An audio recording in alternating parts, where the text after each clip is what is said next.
Hi friends, ഇന്നത്തെ ഈ ഒരു വീഡിയോയിലോട്ടേക്ക് എല്ലാവർക്കും സ്വാഗതം. ഇത് നമ്മുടെ തിരുവനന്തപുരം കന്യാകുമാരി ട്രിപ്പിൻ്റെ സെക്കൻഡ് വീഡിയോ ആണ്. ഓൾറെഡി ഞാനൊരു വീഡിയോ അപ്ലോഡ് ചെയ്തിട്ടുണ്ട്. കാണാത്തവരുണ്ടെങ്കിൽ അതൊന്ന് പോയി കാണാം കേട്ടോ. ഈ വീഡിയോ കാണുന്ന ചിലരിലെങ്കിലും ഒരു തോട്ടുണ്ടാവും, ട്രിപ്പ് അടിക്കാൻ വേണ്ടി വന്നിട്ട് ഇവരെന്താപ്പോൾ ഇപ്പോൾ സെറ്റ് സാരിയൊക്കെ ഇട്ട് നിൽക്കുന്നതെന്ന്. അതായത് നമ്മുടെ ഫസ്റ്റ് ഡെസ്റ്റിനേഷൻ എന്ന് പറയുന്നത് പത്മനാഭസ്വാമി ക്ഷേത്രത്തിലേക്കാണ്. അതുകൊണ്ട് എല്ലാവരും ആ ഒരു സെറ്റപ്പിലാണ് ഡ്രസ്സിംഗ് ഒക്കെ ചെയ്തേക്കുന്നത്. ക്ഷേത്രത്തിലേക്ക് പുറപ്പെട്ടപ്പോൾ തന്നെ നമുക്ക് ഉള്ളിൽ കയറി തൊഴാൻ പറ്റും എന്നുള്ള വിശ്വാസമൊന്നും ഉണ്ടായിരുന്നില്ല. അതായത് നമ്മൾ ഇതിപ്പോൾ ഒരു ട്രിപ്പ് വന്നതാണല്ലോ, അപ്പോൾ ഈ ക്ഷേത്രത്തിലേക്കായിട്ട് വന്നതല്ല.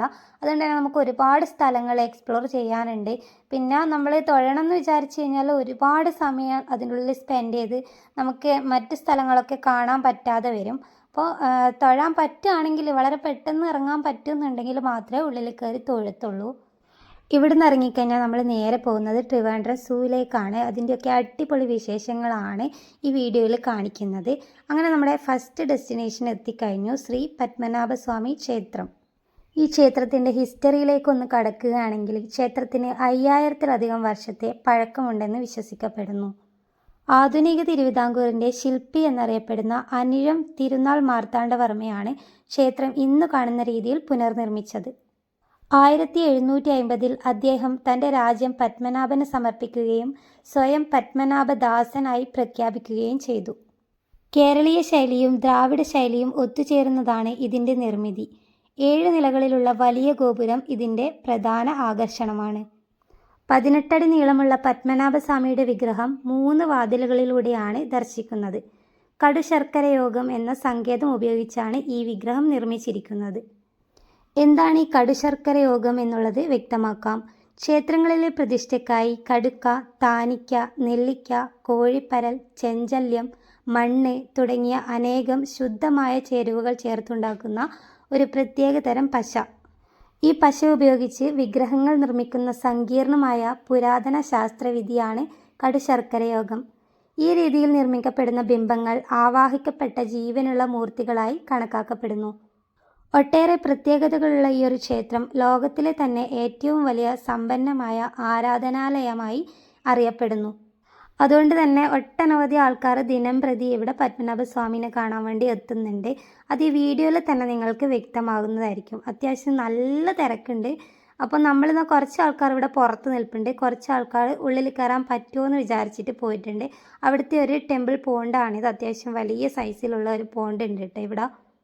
അപ്പോൾ ഉള്ളിൽ കയറാൻ പറ്റില്ല എന്ന് നമുക്ക് മനസ്സിലായതുകൊണ്ട് തന്നെ നമ്മൾ പറഞ്ഞു ഒരു ചായ കുടിക്കാൻ വേണ്ടിയിട്ട് പോവാമെന്ന്. അങ്ങനെ രമിതേച്ചിയും, ഇതാണ് രമിതേച്ചിയും റിജുവാട്ടിനും ഞാനും കൂടെ ചായ കുടിക്കാനായിട്ട് വന്നിട്ടുണ്ട്. ഇവിടുത്തെ ചായയെക്കുറിച്ച് പറയാതിരിക്കാൻ പറ്റത്തില്ല. നല്ല ഉഗ്രൻ ചായ ആയിരുന്നു. ഏലക്ക ചായ എന്ന് എൻ്റെ ഫേവറേറ്റ് ആണ് കേട്ടോ. ഏലക്ക ചായയൊക്കെ ഇഷ്ടമുള്ളവർ തീർച്ചയായും ഒന്ന് കമൻറ്റ് ചെയ്യണം കേട്ടോ. അപ്പോൾ നമ്മളിവിടെ ഇരുന്ന് ചർച്ച ചെയ്യുന്നത് ഇനി നമുക്ക് എവിടെയാണ് പോകുന്നത്, അല്ലെങ്കിൽ 2 ദിവസത്തെ ട്രിപ്പാണ്. അപ്പോൾ നമ്മൾ നാളെ എവിടെയൊക്കെയാണ് സ്ഥലങ്ങളിലാണ് പോകുന്നത് എന്നൊക്കെയാണ് നമ്മളിങ്ങനെ പറഞ്ഞുകൊണ്ടിരിക്കുന്നത്. അപ്പോഴാണ് എനിക്ക് ഭയങ്കര സന്തോഷം ഉണ്ടാക്കുന്ന ഒരു കാര്യം അറിയാൻ വേണ്ടി പറ്റിയത്. അതായത് എൻ്റെ ലൈഫിൽ ഞാൻ ഈ ഒരു സ്ഥലത്ത് പോകണമെന്ന് ഏറ്റവും കൂടുതൽ ആഗ്രഹിച്ചതാണ് കേട്ടോ. ഞാനിവിടെ ഹസ്ബൻഡിനോടായാലും പറയും, എന്നെ വേറെ എവിടെയും കൊണ്ടുപോയിട്ടില്ലെങ്കിലും ആ ഒരു സ്ഥലത്ത് എനിക്ക് എപ്പോഴെങ്കിലും പോകണമെന്ന് ഞാൻ എപ്പോഴും പറയാനുള്ളത്. പക്ഷേ എനിക്ക് ഇവിടെ വന്ന് ഈ ഒരു അമ്പലത്തിൽ കയറുന്നവരെ അവിടത്തേക്ക് പോകുന്നു എന്നുള്ളത് എനിക്ക് അറിയത്തില്ലായിരുന്നു.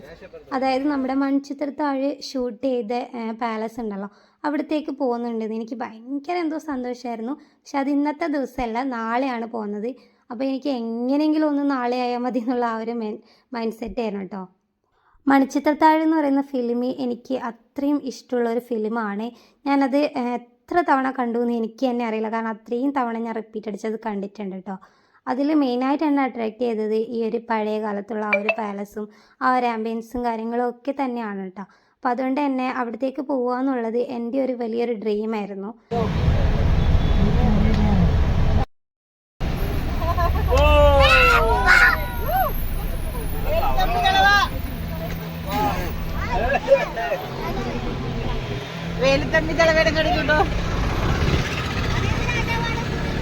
അത് കൊച്ചി മഹാരാജാവ്. അത് അന്നേരം ഇവിടെ പൊതിച്ചിട്ടേ പോലും. തിരുവനന്തപുരം യൂണിവേഴ്സിറ്റിയാണിത്. ബാക്കി രമിതേച്ചി പറയും. ക്ഷേത്രവും മുസ്ലിം പള്ളിയും രണ്ടും ഒരു കോമ്പൗണ്ടിലാണ്. നിങ്ങൾ ലെഫ്റ്റ് സൈഡിൽ നോക്കിയാൽ നിങ്ങൾ നേരെ റൈറ്റ് സൈഡിൽ നോക്കിക്കഴിഞ്ഞാൽ നിങ്ങൾക്ക് പള്ളി കാണാൻ വേണ്ടി പറ്റും. യാത്രാമധ്യേ നമുക്ക് ഓരോ പ്ലേസും ഇതുപോലെ പരിചയപ്പെടുത്തി തരികയാണ് നമ്മുടെ ടൂർ ഗൈഡ്. നല്ലൊരു ഗൈഡായിരുന്നു കേട്ടോ.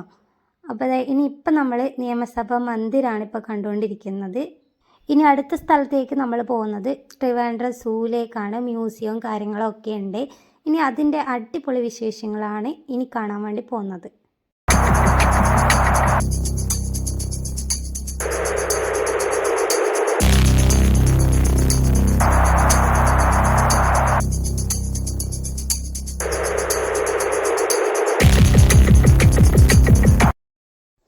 ഗൈസ്, എൻ്റെ ഒരു കൺസെപ്റ്റിൽ നമ്മളിപ്പം ഒരു പുതിയൊരു സ്ഥലത്ത് പോവുകയാണെന്നുണ്ടെങ്കിൽ നമ്മൾ അവിടുത്തെ അതിൻ്റെ ഹിസ്റ്ററി ഒന്ന് അറിഞ്ഞു വെക്കുക എന്നുള്ളത് നമുക്ക് അവിടുത്തെ ഭംഗി കൂടുതൽ ആസ്വദിക്കാൻ ഹെൽപ്പ് ചെയ്യുന്നുള്ളതാണ് എൻ്റെ ഒരു വിശ്വാസം.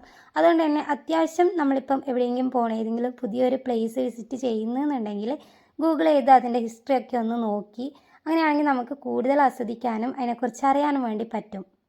അതുകൊണ്ട് തന്നെ വലിയൊരു ഹിസ്റ്ററിയുള്ള ഈ ഒരു മൃഗശാലയെക്കുറിച്ച് ചെറിയ രീതിയിലൊന്ന് വിവരിക്കാം. തിരുവനന്തപുരം മൃഗശാല കേരളത്തിലെ ഒരു പ്രധാന വിനോദസഞ്ചാര കേന്ദ്രമാണ്. ഇന്ത്യയിലെ ഏറ്റവും പഴക്കം ചെന്ന മൃഗശാലകളിൽ ഒന്നാണിത്. 55 ഏക്കറിലധികം സ്ഥലത്തിത് പരന്നു കിടക്കുന്നു. 1855 തിരുവിതാംകൂർ മഹാരാജാവായിരുന്ന ഉത്രം തിരുനാൾ മാർത്താണ്ഡവർമ്മയുടെ കാലത്ത് ഒരു മ്യൂസിയം സ്ഥാപിക്കുന്നതിനായി ഒരു കമ്മിറ്റി രൂപീകരിച്ചു. തുടർന്ന് 1857 സെപ്റ്റംബറിൽ മ്യൂസിയം പൊതുജനങ്ങൾക്കായി തുറന്നു കൊടുക്കുകയും ചെയ്തു. പിന്നീട് 1859 മ്യൂസിയത്തിന് വേണ്ടത്ര പൊതുജന ശ്രദ്ധ ലഭിക്കാത്തതിനാൽ കൂടുതൽ ആളുകളെ ആകർഷിക്കുന്നതിനായി മ്യൂസിയം കോംപ്ലക്സിനോട് ചേർന്ന് തന്നെ ഒരു മൃഗശാലയും പൊതു പാർക്കും ആരംഭിച്ചു.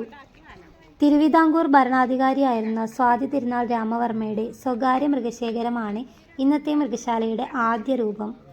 കടുവകൾ, പുലികൾ, മാനുകൾ, ആഫ്രിക്കൻ സിംഹങ്ങൾ തുടങ്ങിയവയാണ് ശേഖരത്തിലുണ്ടായിരുന്നത്.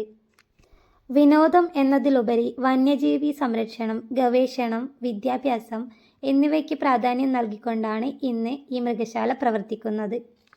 എല്ലാ തിങ്കളാഴ്ച ദിവസങ്ങളിലും ഈ ഒരു മൃഗശാല പ്രവർത്തിക്കുന്നതല്ല എന്നുള്ളത് ഇവിടെ വരാൻ ഉദ്ദേശിക്കുന്ന ഓരോ സഞ്ചാരികളും ഒന്ന് നോട്ട് ചെയ്ത് വെച്ചോളൂ കേട്ടോ.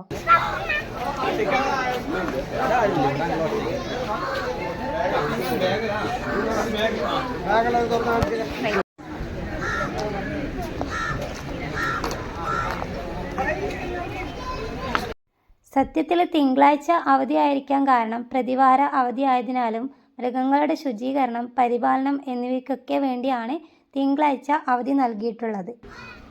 അപ്പോൾ ഗൈസ്, മൃഗങ്ങളെയും പക്ഷികളെയും ഒക്കെ കാണാനും അവയുടെ ശബ്ദങ്ങളൊക്കെ ആസ്വദിക്കാനും ഒക്കെ ഇഷ്ടമുള്ളവരാണെന്നുണ്ടെങ്കിൽ ഇപ്പം തന്നെ എൻ്റെ കൂടെ കൂടിക്കോളൂ. നമുക്ക് ഈ 55 ഏക്കർ ഒന്ന് എക്സ്പ്ലോർ ചെയ്തു വരാം. ഉള്ളിലേക്ക് കടക്കുമ്പോൾ തന്നെയുള്ള ക്ലോക്ക് റൂമിൽ നമ്മുടെ കൈവശമുള്ള ബാഗ് അങ്ങനെയുള്ള ഐറ്റംസ് ഒക്കെ നമുക്ക് സേഫായിട്ട് വെക്കാം. അതുപോലെ യാതൊരു കാരണവശാലും പ്ലാസ്റ്റിക് ഇതിനുള്ളിലേക്ക് അലൗഡ് അല്ല. സൂവിലേക്ക് പ്രവേശിക്കുമ്പോൾ തന്നെ കാട്ടുപോത്തിനെയാണ് ഫസ്റ്റ് കാണാൻ വേണ്ടി സാധിക്കുന്നത്. അതിൻ്റെ എല്ലാ ഡീറ്റെയിൽസും ബോർഡിൽ എഴുതി വെച്ചിട്ടുമുണ്ട്. അത് വായിച്ചപ്പോഴാണ് അറിഞ്ഞത് കാട്ടുപോത്ത് ഒരു സസ്യ ബുക്കായിരുന്നു എന്നുള്ളത്. പശു കുടുംബത്തിലെ തന്നെ ഏറ്റവും വലിയ ഇനമാണ് കാട്ടുപോത്ത്. അടുത്തത് സിംഹവാലൻ കുരങ്ങിനെയാണ് കാണാൻ സാധിക്കുന്നത്. ഈ ബോർഡിൽ പ്രത്യേകം എഴുതി വെച്ചിട്ടുണ്ട്, ഇവ മിക്കപ്പോഴും ചെലവഴിക്കുന്നത് മരങ്ങളുടെ മേൽത്തട്ടിലാണെന്ന്. മേൽപോട്ട് നോക്കി എവിടെയും കാണാനില്ല, പറ്റിച്ചേന്നുള്ള ഭാവത്തിൽ 2 പേരും താഴെ ഇരിപ്പുണ്ടായിരുന്നു കേട്ടോ. നിറയെ മരങ്ങളും വെള്ളച്ചാട്ടങ്ങളും ഒക്കെയായി ഇവിടെ ഒരു ഫോറസ്റ്റ് ആംബിയൻസ് ക്രിയേറ്റ് ചെയ്തുകൊണ്ട് തന്നെ ഇവരുടെ ജീവിതം ഇവിടെ വളരെ ഹാപ്പിയാണ്. മൊത്തത്തിലൊരു ഫോറസ്റ്റ് ആംബിയൻസ് കൊണ്ടുവന്നുകൊണ്ട് തന്നെ ചെറിയ ചെറിയ ജീവികളൊക്കെ കണ്ടുപിടിക്കാന്നുള്ളത് ഒരു ടാസ്ക് ആയിരുന്നു. കാരണം മരച്ചില്ലയുടെ മേലേക്കാണെങ്കിൽ പെട്ടെന്ന് കണ്ടുപിടിക്കാൻ കുറച്ച് പണിയായിരുന്നു കേട്ടോ. അപ്പോൾ ഇനി നമ്മൾ ബംഗാൾ കുരങ്ങിനെയാണ് കാണാൻ വേണ്ടി പോകുന്നത്. ആളിത് അവിടെ ഇരിപ്പുണ്ട് കേട്ടോ. ഞാൻ കണ്ടില്ല. കുഞ്ഞു കുഞ്ഞെല്ലാം നല്ല രസമുണ്ട്.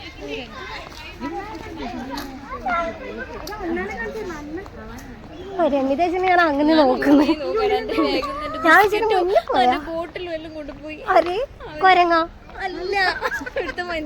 ഒരുപാടിനം പക്ഷികൾ ഇവിടെ ഉള്ളത് കൊണ്ട് തന്നെ നല്ല നല്ല ശബ്ദങ്ങൾ കേട്ട് അതും ആസ്വദിച്ച് നമുക്ക് വളരെ കൂളായിട്ട് ഇതുവഴി നടന്നു പോകാനായിട്ട് സാധിക്കും. ടോയ്ലറ്റ് സൗകര്യം ആവശ്യമായിട്ടുള്ളവർക്ക് അതിവിടെ അവൈലബിൾ ആണ്. നമ്മൾ ഇതാ ഒരുപാട് നടക്കാനുണ്ട് കേട്ടോ. ഇത്രയും അധികം ഏക്കർ വിസ്തൃതിയിലുള്ള സ്ഥലം നമ്മൾ ഫുള്ളായിട്ട് കവർ ചെയ്യാൻ വേണ്ടി പറ്റുമോ എന്നറിയില്ല, കാരണം അത്രയും ഉണ്ടല്ലോ. പിന്നെ ഇവിടുത്തെ ഓരോരോ മൃഗങ്ങളെയൊക്കെ കാണുമ്പോൾ നമുക്ക് ഭയങ്കര എന്താ പറയുക, എക്സൈറ്റഡ് ആണ് ഓരോന്നിനെ കാണാനും ആയിട്ട്.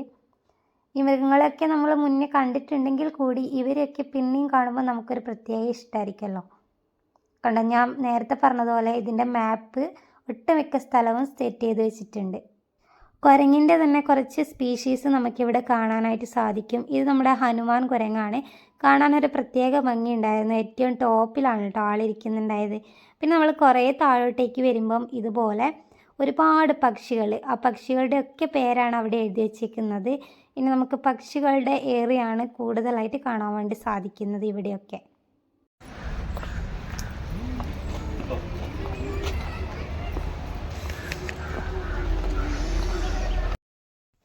ഓരോ പക്ഷികളും അവയുടെയൊക്കെ പേരുകളും എഴുതി വെച്ചിട്ടുണ്ട്. ഹിമാലയൻ കഴുകനെയാണ് അടുത്തതായിട്ട് കാണാൻ വേണ്ടി സാധിക്കുന്നത്. അത്യാവശ്യം നല്ലൊരു സൈസിലുള്ള ഒരു കഴുകനാണത്. കാണാൻ നല്ല ഭംഗിയുണ്ടായിരുന്നു കേട്ടോ. അതവിടെ അനങ്ങാതെ ഇരിക്കുന്നുണ്ട്. നമ്മളൊക്കെ ഇത്രയും ശബ്ദം ഉണ്ടാക്കുന്നുണ്ടെങ്കിൽ കൂടി അതവിടെ നിന്ന് അനങ്ങാതെ ഇരിക്കുന്നുണ്ട്. ഇതൊരെണ്ണം മാത്രമല്ല, അതിൻ്റെ മേൽഭാഗത്തൊക്കെ ആയിട്ട് കുറേ അധികം ഉണ്ട് കേട്ടോ ഇവിടെ. അങ്ങനെ നടന്ന് കുറച്ച് മുമ്പോട്ടേക്ക് പോകുമ്പോഴത്തേക്കും ഇവിടെ വലിയൊരു കൂടുണ്ട്. അതിൽ നിറച്ചും പല വിധത്തിൽപ്പെട്ട കൊക്കുകളുടെ വലിയൊരു ശേഖരം തന്നെയുണ്ട്. അപ്പോൾ ഇതാ ഇവിടെ എത്തുമ്പോഴത്തേക്കുണ്ടല്ലോ ഭയങ്കരമായിട്ടുള്ള സൗണ്ടും അങ്ങനെയൊക്കെയുള്ള പക്ഷികളുടെ സൗണ്ട്. പിന്നെ അവയ്ക്ക് വസിക്കാനായിട്ട് അവിടെ തന്നെ ഒരു കുളവും സെറ്റ് ചെയ്ത് വെച്ചിട്ടുണ്ട്, അത്യാവശ്യം വെള്ളമൊക്കെ ഉള്ള. പിന്നെ അതിൽ മീൻ കൃഷിയും ഉണ്ടെന്ന് തോന്നും, അത് ഇവർക്ക് തന്നെ കഴിക്കാനായിട്ട്. അതിൽ നിന്ന് മീനിനൊക്കെ പിടിച്ചു വന്നിട്ട് ഇഷ്ടം പോലെ കഴിക്കുന്നുണ്ടായിരുന്നു ഈ പക്ഷികളൊക്കെ. ഇതിങ്ങളുടെ ഈ ഒരു കൂട്ടത്തിൽ കുറേ സമയം സ്പെൻഡ് ചെയ്യാൻ വേണ്ടി തോന്നും. കണ്ടില്ല, ആ കൂട്ടത്തിൽ ഏറ്റവും വലിപ്പമുള്ള ഒരു ഇനമാണിത്. ഇതിൻ്റെയൊക്കെ പേരവിടെ എഴുതി വെച്ചിട്ടുണ്ട്, പക്ഷെ അത് ഏതാണെന്നുള്ളത് ഓർക്കുന്നില്ല കേട്ടോ. അപ്പോൾ ഇതാ അതിൻ്റെ വായിൽ ഇപ്പോൾ ഒരു കൊക്ക്, വലിയ സൈസ് കൊക്കാണ്. അതിൽ ഇതാ ഒരു ഫിഷിനെ ആ കുളത്തിൽ നിന്ന് കൊത്തിയെടുത്ത് വന്നതാണ് കേട്ടോ. അപ്പോൾ അത് കൊത്തിയെടുത്ത് വന്നപ്പോൾ തന്നെ ഇവിടെ വലിയൊരു യുദ്ധം ഉണ്ടായിരുന്നു. കാരണം എല്ലാ പക്ഷികളും ഇങ്ങനെ ഒത്തുകൂടിയിട്ട് അതിനെ അറ്റാക്ക് ചെയ്യാൻ നോക്കി കേട്ടോ. പക്ഷെ അത് ആർക്കും അത് വിട്ടുകൊടുക്കാതെ ഇതാ സ്വന്തം കൈക്കലാക്കിയിട്ട് കഴിക്കുന്നുണ്ട്.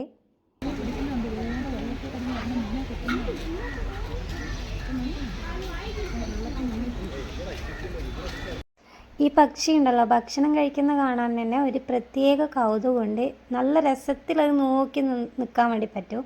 അതായത് ആ വലിയ കൊക്ക് വെച്ചിട്ടുണ്ടല്ലോ, ആ ഫിഷിനെ മാക്സിമം ചതച്ച് അരച്ചിട്ടാണ് അത് ഇറക്കുന്നത്. ഇതിപ്പോൾ നിങ്ങൾക്ക് ഈ വീഡിയോ കാണുമ്പോൾ തന്നെ അത് മനസ്സിലാവും. അതെന്ന് വെച്ചാൽ ആ കൊക്ക് വെച്ചിട്ടുണ്ടല്ലോ, വലിയ സൈസ് കൊക്കാണല്ലോ, അത് വെച്ചിട്ട് ആ ഫിഷിനെ മൊത്തത്തിൽ ചതച്ചരക്കുന്നത് എങ്ങനെയാണെന്ന് വെച്ച് കഴിഞ്ഞാൽ കണ്ടില്ല, അതിനെ അങ്ങോട്ടും ഇങ്ങോട്ടേക്കും ആക്കിയിട്ട് മാക്സിമം അത് ചവക്കുന്ന രീതിയാണ് കേട്ടോ അത്. അതിന് ശേഷമാണ് അത് ബിതുങ്ങുന്നത്. അതിങ്ങനെ കുടയുമ്പം കുറേ ഭാഗങ്ങളൊക്കെ അത് വഴി ഇങ്ങനെ തെറിച്ച് പോകുന്നത് കൊത്താൻ വേണ്ടിയിട്ടാണ് ഈ 4 ആൾക്കാർ ഇതിന് ചുറ്റിലും കൂടിയേക്കുന്നത്. എനിക്കിത് കാണുമ്പോൾ എന്താ തോന്നുന്നതെന്നറിയോ, നമ്മൾ പണ്ട് സ്കൂളിലൊക്കെ ചെറിയ ക്ലാസ്സിലൊക്കെ പഠിക്കുന്ന സമയത്തുണ്ടല്ലോ, അധികം ഈ മുസ്ലിംസ് ഉണ്ടല്ലോ വീട്ടിൽ നിന്നൊക്കെ വരുമ്പം എന്തൊക്കെയോ തിന്നാനുള്ള ഐറ്റംസ് എടുത്തിട്ട് വരും. എന്നിട്ട് അവർ ആർക്കും കൊടുക്കാതെ ഇതുപോലെ തനിയെ ഇരുന്ന് കഴിക്കുന്നത് ഒക്കെ ഉണ്ടല്ലോ, മിഠായി അങ്ങനത്തെ സംഭവങ്ങളൊക്കെ എടുത്ത് വന്നിട്ട്. എനിക്ക് അതേ കൂട്ടാണ് തോന്നിയിട്ടുള്ളത്. എന്തോ ഇത് കണ്ടപ്പോൾ എനിക്കതാണ് ഫസ്റ്റ് ഓർമ്മ വന്നത്. നമ്മളൊരു വലിയ ഗ്യാങ് ആണ് വന്നിട്ടുണ്ടെങ്കിൽ കൂടി ഇവിടെ എത്തിയപ്പോൾ തന്നെ എല്ലാവരും സ്പ്ലിറ്റായി പോയിട്ടുണ്ടായിരുന്നു.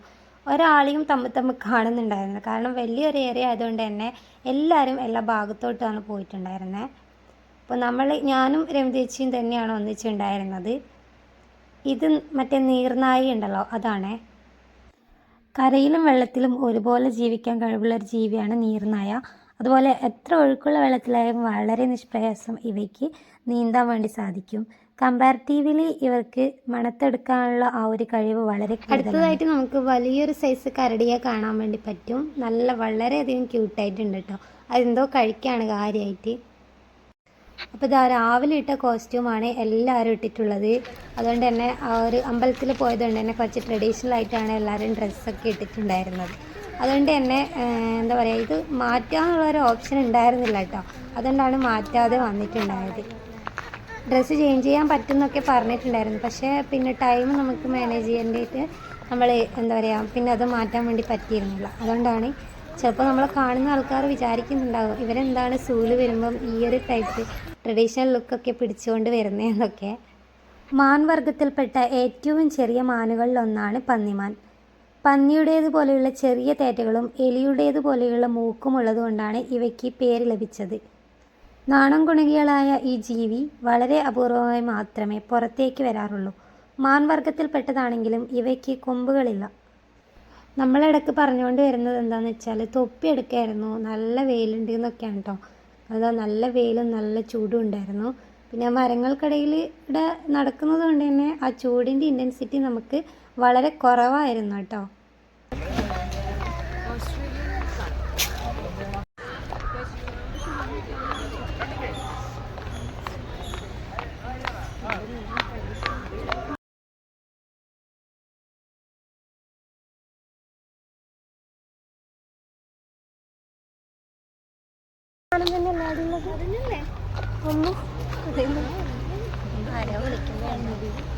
അതല്ലേ ഇവിടുന്ന് എത്താൻ മതിയോ? അങ്ങോട്ടാണോ? അത് റിസോർട്ട് പോണോ അങ്ങോട്ട്? അനക്ക് അതിന് രണ്ടിനും അറിയില്ല. അപ്പൊ കാണാൻ പറയാ. പിന്നെതാ നമ്മുടെ കാണ്ടാമൃഗമാണ് കേട്ടോ ഇത്. കാണ്ടാമൃഗത്തിന് ഹിപ്പോപ്പൊട്ടാമസിന് എനിക്ക് എപ്പോഴും മാറിപ്പോകും. അതുപോലെ തന്നെ പുലി, കടുവ ഇതിനെയൊക്കെ എത്ര കണ്ടാലും എത്ര പറഞ്ഞു തന്നാലും എനിക്കതിനെ മാറിപ്പോകും. പിന്നെയും അതിനെ കണ്ടാൽ ഞാൻ ഇത് കാണ്ടാമൃഗമാണോ ഹിപ്പോപ്പൊട്ടാമസ് ആണോ, പുലിയെ കണ്ടാൽ ഇത് കടുവയാണോ അതോ പുലിയാണോ എന്ന് ചോദിക്കാറുണ്ട് കേട്ടോ. നിങ്ങൾക്കുണ്ടോ അത്തരത്തിലുള്ള കൺഫ്യൂഷൻ? ഉണ്ടെന്നുണ്ടെങ്കിൽ തീർച്ചയായും നിങ്ങൾ കമൻറ്റ് ചെയ്യാം കേട്ടോ. അടുത്തത് മ്ലാവ് അല്ലെങ്കിൽ കലമാൻ. ഇന്ത്യയിൽ സാധാരണയായി കാണപ്പെടുന്ന ഏറ്റവും വലിയ മാൻ വർഗ്ഗമാണ് മ്ലാവ് അല്ലെങ്കിൽ കലമാൻ. തവിട്ട് നിറമുള്ള ഇവയ്ക്ക് 102-160 സെൻറ്റിമീറ്റർ ഉയരവും 272 കിലോഗ്രാം വരെ ഭാരവുമുണ്ടാകും. ആൺമ്ലാവുകൾക്ക് കൊമ്പുകളുണ്ട്. കൂടാതെ സസ്യഭോജികളായ ഇവ കൂട്ടമായാണ് വനങ്ങളിൽ ജീവിക്കുന്നത്. കേരളത്തിലെ വനങ്ങളിൽ സജീവ സാന്നിധ്യമായ ഇവ IUCN റെഡ് ലിസ്റ്റിൽ ഉൾപ്പെടുത്തിയിട്ടുണ്ട്.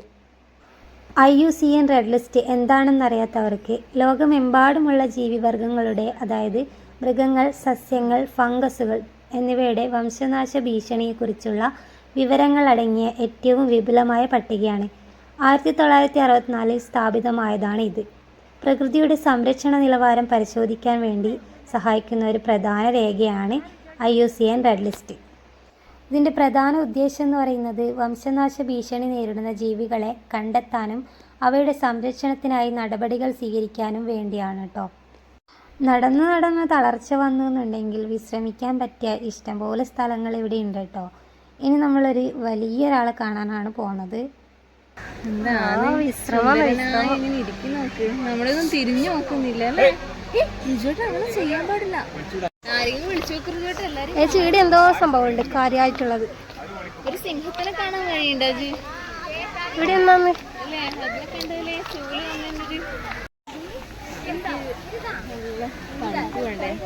അതെയോ? അല്ല അങ്ങനെയല്ല, സാധാരണ ഈ ചൂടിന്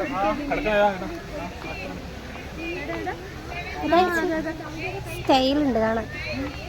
ഇത് നമ്മുടെ ഈ അയ്യപ്പൻ്റെ എല്ലാം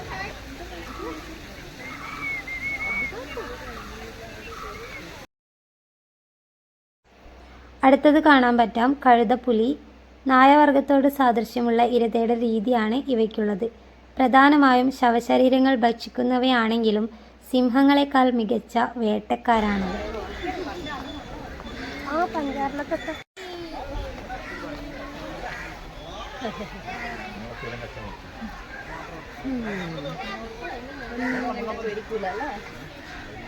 കണ്ണാടി മുതല പേര് തന്നെ ഒരു വെറൈറ്റി ആണല്ലേ. തെക്കേ അമേരിക്കയിലെ നദികളിലും ചതുപ്പുകളിലും കാണപ്പെടുന്ന ഒരു ചെറിയ മുതല വർഗ്ഗമാണ് ഇത്. ചീങ്കണ്ണികളോട് അടുത്ത ബന്ധമുള്ള ഇവയ്ക്ക് സാധാരണയായി 1.5 മുതൽ 2.5 മീറ്റർ വരെ നീളമുണ്ട്. ഇവയുടെ കണ്ണുകൾക്കിടയിലുള്ള അസ്ഥിവരമ്പ്, കണ്ണട പോലെയുള്ള രൂപം ഇവയെ തിരിച്ചറിയാൻ സഹായിക്കുന്നു. അടുത്തത് വലിയൊരു ഏരിയ നിറച്ചും ഇതുപോലെ സ്നേക്സ് ആണ് കേട്ടോ. കുറേ സ്നേക്സ് ഉണ്ടായിരുന്നു. കുറേ എണ്ണത്തിൻ്റെ വീഡിയോ ഒന്നും ഞാൻ എടുത്തില്ല. അത് അനാക്കൊണ്ടയാണ് കേട്ടോ. അങ്ങനെ ഒരുപാടധികം സ്പീഷീസ് ഇവിടെ ഉണ്ടെങ്കിൽ കൂടി എല്ലാത്തിൻ്റെ ഒന്നും വീഡിയോ എനിക്ക് എടുക്കാൻ വേണ്ടി പറ്റിയിരുന്നില്ല. അങ്ങനത്തെ ക്ലോക്ക് റൂമിൽ വെച്ച സാധനങ്ങളൊക്കെ എടുക്കാൻ വേണ്ടി ആൾക്കാർ പോയിട്ടുണ്ട്. പിന്നെ ഇതാ ഇവിടെ ഫുഡ് ഐറ്റംസ് ആണ് കേട്ടോ. അപ്പോൾ നമ്മളിതാ എന്തെങ്കിലും കഴിക്കാമെന്ന് കരുതിയിട്ട് ഇവിടെ കയറിയതാണ്. നമ്മൾ ഐസ്ക്രീമാണ് തോന്നും കഴിച്ചിട്ടുണ്ടായത്. പിന്നെ കാര്യമായിട്ട് നമ്മൾ വേറെ ഫുഡൊന്നും കഴിച്ചിട്ടുണ്ടായിരുന്നില്ല, കാരണം നമുക്ക് ഫുഡ് കഴിക്കാനുള്ള സമയമായിട്ടുണ്ട്. നമ്മളെ ഫുഡ് കാര്യങ്ങളൊക്കെ നമ്മുടെ പാക്കേജുകാർ തന്നെയാണ് കേട്ടോ. അപ്പോൾ ഇതാ റിജുവാട്ടൻ ഐസ്ക്രീം വാങ്ങിക്കാൻ വേണ്ടി പോയിട്ടുണ്ട്. നമുക്ക് അപ്പുറത്തെ സെക്ഷനിൽ ഓർഡർ ചെയ്ത് ബിൽ എമൗണ്ട് പേ ചെയ്തിട്ട് ഇതാ ഇവിടെ കൊണ്ട് കൊടുക്കണം. അതിനുശേഷമാണ് ഇവിടെ നിന്നാണ് നമുക്ക് സാധനങ്ങൾ കൈ കിട്ടുന്നത്. അങ്ങനെ നമ്മളിതാ വളരെ ലൈറ്റായിട്ടൊരു ഐസ്ക്രീം മാത്രമേ കഴിച്ചിട്ടുള്ളൂ.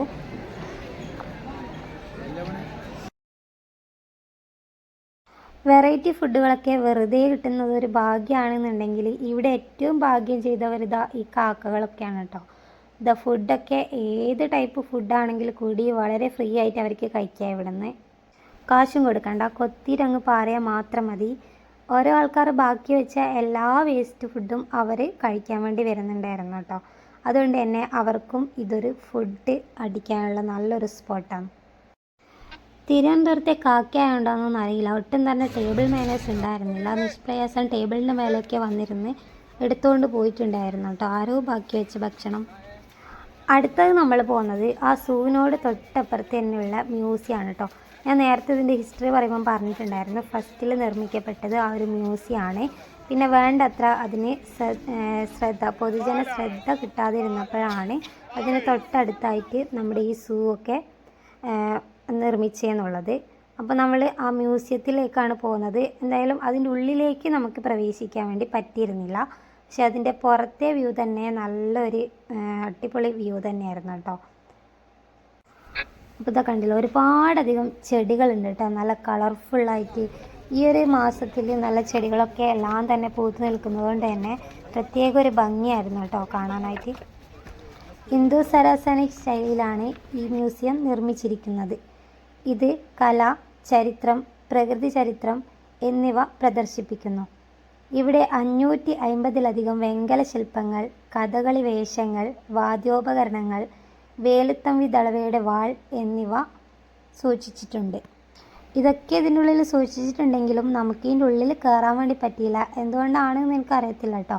നമുക്ക് ടൈം അഡ്ജസ്റ്റ് ചെയ്യാൻ വേണ്ടിയിട്ടാണോ അതോ ഇനി ഇത് തുറന്നു കൊടുക്കാനായിട്ടാണോ എന്നുള്ളത് എനിക്കറിയത്തില്ല. ഇവിടെ മുൻപ് വന്നിട്ട് ഇതിൻ്റെ ഉള്ളിലത്തെ ഈ മ്യൂസിയത്തിനുള്ളിൽ എന്തൊക്കെയാണ് പ്രദർശിപ്പിച്ചിരിക്കുന്നത് എന്നുള്ളതൊക്കെ കണ്ടിട്ടുള്ളവർ എൻ്റെ വീഡിയോ കാണുന്നുണ്ടെങ്കിൽ തീർച്ചയായും കമൻറ്റ് ചെയ്യാം കേട്ടോ. അപ്പോൾ ഇതാ ഇവിടെയും അത്യാവശ്യം നല്ല വെയിലുണ്ട്, പക്ഷേ നല്ലൊരു വ്യൂ ആയതുകൊണ്ട് തന്നെ ആസ്വദിക്കാനായിട്ട് കുറേ അധികം ഉണ്ടായിരുന്നു. പിന്നെ ഇവിടുന്ന് നമ്മൾ ഫോട്ടോസും കാര്യങ്ങളൊക്കെ എടുത്തു. ധൻഷോട്ടൊക്കെ ഭയങ്കര ഹാപ്പിയാണ് ഈ ചെടികളും ഇങ്ങനത്തെ സംഭവങ്ങളൊക്കെ കണ്ടിട്ട്. പിന്നെ കുറേ കുട്ടികളും ഉണ്ടായിരുന്നു അവന് കൂട്ടായിട്ട്. അപ്പോൾ അവൻ ഫുള്ള് ഹാപ്പിയായിരുന്നു. അവൻ എൻ്റെ കൂടെ ഒന്നും ഉണ്ടായിരുന്നേ ഇല്ല കേട്ടോ. ഇപ്പോൾ ഇത് അമ്മയുടെ കയ്യിലുണ്ട്.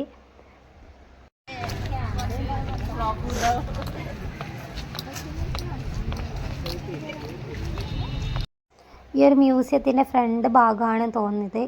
കുറേയധികം തന്നെ വീഡിയോ ഇങ്ങനെ എടുത്ത് നടക്കുന്നതുകൊണ്ട് എനിക്ക് എന്താ പറയുക എല്ലാ കാര്യങ്ങളും നല്ല രീതിക്ക് ആസ്വദിക്കാൻ വേണ്ടി പറ്റാറില്ല. എപ്പോഴും അങ്ങനെ തന്നെയാണ്. വീഡിയോ ഷൂട്ട് ചെയ്ത് നടക്കുമ്പോൾ നമ്മൾ ആ വീഡിയോയിൽ തന്നെ ഫോക്കസ് ചെയ്ത് നിൽക്കും കേട്ടോ.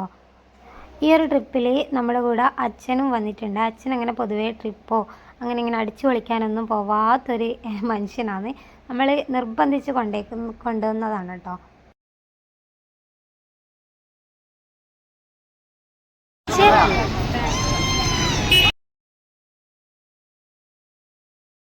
പിന്നെ നമ്മൾ നേരെ തിരിച്ച് നമ്മുടെ ഫ്രഷപ്പായ റൂമുണ്ടല്ലോ ആ ഒരു ഇതിൽ വന്നിട്ട് നമ്മളിതാ ഫുഡ് കാര്യങ്ങളൊക്കെ കഴിക്കുകയാണ്.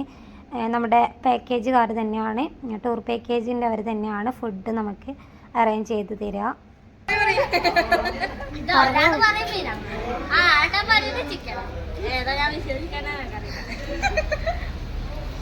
ശരിക്കും ചിക്കൻ ആർക്കും കിട്ടിയില്ല.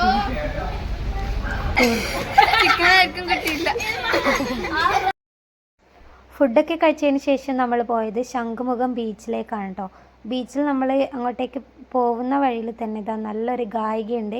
ഇവിടെ ഇരുന്നിട്ട് നോൺ സ്റ്റോപ്പായിട്ട് പാട്ട് പാടിക്കൊണ്ടേ ഇരിക്കുന്നുണ്ട് കേട്ടോ. നല്ല ഭംഗിയുണ്ടായിരുന്നു പാടുന്ന കേൾക്കാനായിട്ട്. തിരുവനന്തപുരം നഗരത്തിൽ നിന്നും 8 കിലോമീറ്റർ അകലെ തിരുവനന്തപുരം അന്താരാഷ്ട്ര വിമാനത്താവളത്തിന് സമീപം സ്ഥിതി ചെയ്യുന്ന ഒരു കടൽ തീരമാണ് ശംഖുമുഖം. മത്സ്യകന്യക, കുട്ടികൾക്കുള്ള ട്രാഫിക് പാർക്ക് എന്നിവയാണ് പ്രധാന ആകർഷണങ്ങൾ.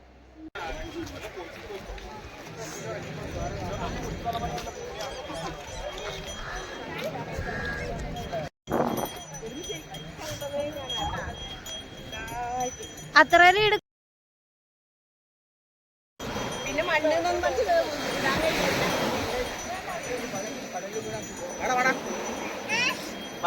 കടലിൽ പോവാ.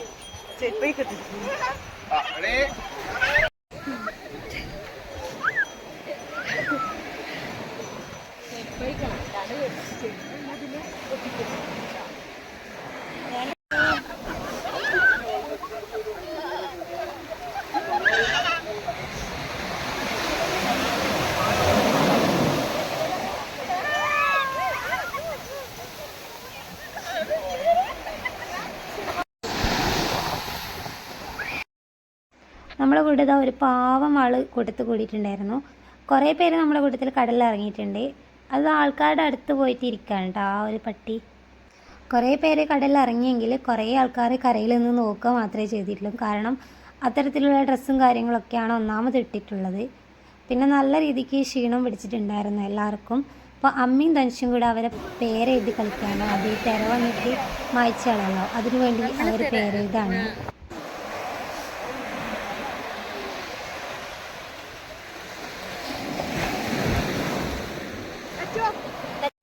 ധനുഷ് എന്തോ കാര്യമായിട്ട് എഴുതുന്നുണ്ട്. ചോദിച്ചപ്പം അവൻ്റെ പേര് എന്നാണ് കേട്ടോ പറഞ്ഞത്. ഇവിടെ ഒരു പാർക്ക്, ഇതുപോലെ വലിയൊരു പാർക്ക് ഇവിടെ സെറ്റ് ചെയ്തിട്ടുണ്ട്. ഇവിടുത്തെ മുഖ്യ ആകർഷണമാണ് ഈ ഒരു ഹെലികോപ്റ്ററും പിന്നെ തൊട്ടപ്പുറത്തുള്ള ഒരു മത്സ്യകന്യകയും കേട്ടോ. കാഴ്ചക്കാരെ നല്ല രീതിക്ക് അട്രാക്റ്റ് ചെയ്യുന്ന ഒരു സംഭവമാണത് രണ്ടും. ഇവിടെ നിന്നൊക്കെ ഫോട്ടോ കാര്യങ്ങളൊക്കെ കുറേ പേര് എടുക്കുന്നുണ്ടായിരുന്നു. എനിക്ക് ഈ ഫോട്ടോ എടുക്കാനൊന്നും എന്താ പറയുക, ഭയങ്കര ഒരു ടയേർഡ്നെസ് ഫീൽ ചെയ്യുന്നുണ്ടായിരുന്നു. അപ്പം ഫോട്ടോ എടുക്കാനുള്ള ഒരു മൂടയ്ക്ക് പോയിട്ടുണ്ടായിരുന്നു കേട്ടോ. അപ്പോൾ ജസ്റ്റ് ഇങ്ങനെ നടന്ന് ജസ്റ്റ് ഒന്ന് വീഡിയോ എടുത്ത് കാണാമെന്നുള്ള ഒറ്റ ഒരു ഉദ്ദേശം മാത്രമേ ഉള്ളായിരുന്നുള്ളൂ. പിന്നെ അവിടുന്ന് നമ്മൾ ഐസ്ക്രീം കഴിച്ചു. അങ്ങനെ ഈവനിങ് ആയപ്പോൾ നമ്മുടെ ടീ വന്നിട്ടുണ്ട്. അപ്പോൾ നമ്മളവിടെ കുറച്ച് ഇപ്പുറത്തേക്ക് മാറി ഇരുന്നിട്ട് എല്ലാവരും അവിടെ ടീ കുടിക്കുകയാണേ. അപ്പോൾ അതാ റിജുവേട്ടൻ എന്താ പറയുക, സഹജീവികളെ സ്നേഹിക്കണം എന്നുള്ള ആ ഒരു ഇതിൽ കാക്കകൾക്കൊക്കെ ഇതാ ഇഷ്ടംപോലെ ബിസ്ക്കറ്റുകൾ കൊടുക്കുന്നുണ്ടായിരുന്നു. അവിടെ ഉണ്ടായിരുന്ന പട്ടിക്ക് നമ്മൾ ബിസ്ക്കറ്റ് കൊടുത്തിട്ടുണ്ടായിരുന്നു, പക്ഷെ അത് കഴിച്ചില്ല കേട്ടോ. അങ്ങനെ ഇന്നത്തെ ഈ ഒരു ഡേ നമ്മൾ നല്ല അടിപൊളിയായിട്ട് അടിച്ചു പൊളിച്ചു. എല്ലാ സ്ഥലങ്ങളും പോയതൊക്കെ നമുക്ക് അത്യാവശ്യം നല്ല രീതിക്ക് ഇഷ്ടപ്പെട്ടിട്ടുണ്ട്. പിന്നെ ഇനി നമ്മൾ തിരിച്ച് റൂമിലേക്ക് പോവുകയാണ്. ഇവിടുന്ന് അത്യാവശ്യം നല്ലൊരു ദൂരമുണ്ട്, നല്ല ഡിസ്റ്റൻസ് ഉണ്ട് റൂമിലേക്ക് എത്താനായിട്ട്. അപ്പോൾ ആ പോകലും കൂടെ നമ്മൾ നല്ല രീതിക്ക് കളറാവണമല്ലോ. അപ്പോൾ എല്ലാവരും കൂടെ ഡാൻസ്, പാട്ട്, നല്ല വൈബായിട്ടുള്ള കുറേ നല്ല നിമിഷങ്ങളായിരുന്നു കേട്ടോ അത്. അപ്പോൾ ഇനി എനിക്കിത് സോങ്ങൊന്നും പ്ലേ ചെയ്യാൻ വേണ്ടി പറ്റില്ല, കാരണം കോപ്പിറൈറ്റിൻ്റെ ഇഷ്യൂ ഉണ്ട്. അപ്പം ഞാനിതിന് എന്തെങ്കിലും യൂട്യൂബിൽ നിന്ന് തന്നെ എടുത്ത മ്യൂസിക് ഇതിൽ പ്ലേ ചെയ്യുന്നതായിരിക്കും കേട്ടോ.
ഇന്നത്തെ യാത്ര വളരെ മനോഹരമായിട്ട് അവസാനിച്ച്. വരുന്ന വഴിക്ക് പാട്ടും ഒക്കെ ഡാൻസും ഒക്കെ ആയിട്ട് നല്ല വൈബായിട്ടുണ്ടായിരുന്നു.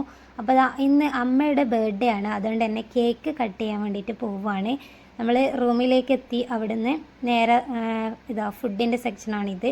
ഇവിടെ ഈ ഒരു ഫ്ലോറിലേക്ക് വന്നിട്ട് കേക്കൊക്കെ കട്ട് ചെയ്യാണ് കേട്ടോ ഇവിടുന്ന്.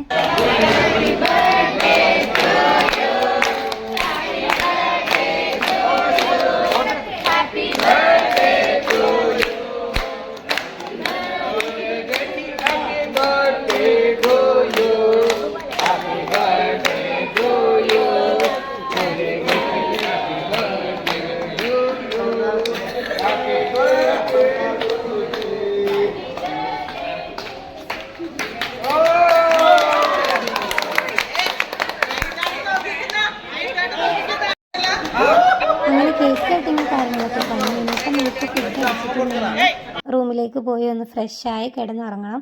അത് രാവിലെ എണീക്കാനുള്ളതാണ് കേട്ടോ. കാരണം നാളത്തെ ഫസ്റ്റ് യാത്ര എന്ന് പറയുന്നത് സൂര്യോദയം കാണാൻ വേണ്ടിയിട്ടാണ്. അപ്പോൾ രാവിലെ 5 മണിക്ക് തന്നെ എല്ലാവരും റെഡിയായി നിൽക്കാൻ വേണ്ടി പറഞ്ഞിട്ടുണ്ടായിരുന്നു കേട്ടോ.